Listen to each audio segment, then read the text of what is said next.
VEDA Day 2. It's internet, baby. Ooh.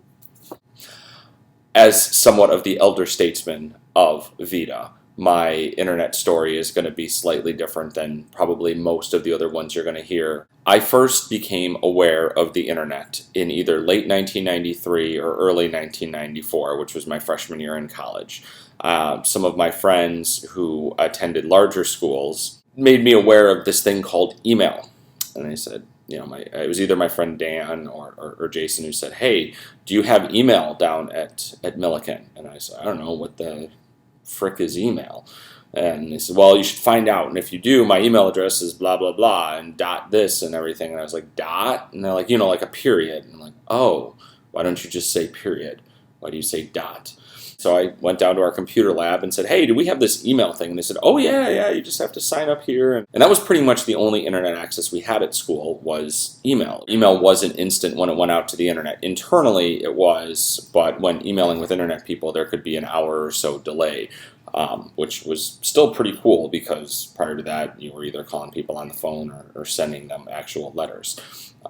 With your horse and buggy. Given that all we had was email, one of the major uses that I had besides emailing my friends was I got involved in several what were called listservs or mailing lists. And the one that I was most active in was actually a Pearl Jam related mailing list. I remember one of the most amusing emails that came out of that distribution list were what it sounded like Eddie Vedder was singing on a lot of the songs on Versus. Donk the Wombat! Donk the Wombat! In the spring of '94, I went to visit my friends at U of I, and they were showing me the various things they could do on the internet with Gopher and Archie looking for files.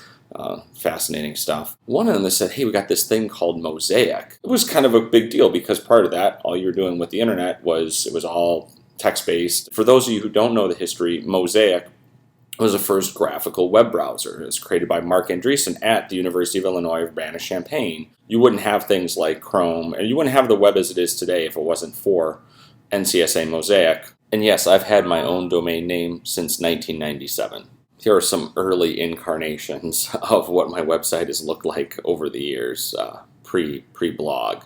This is the first one.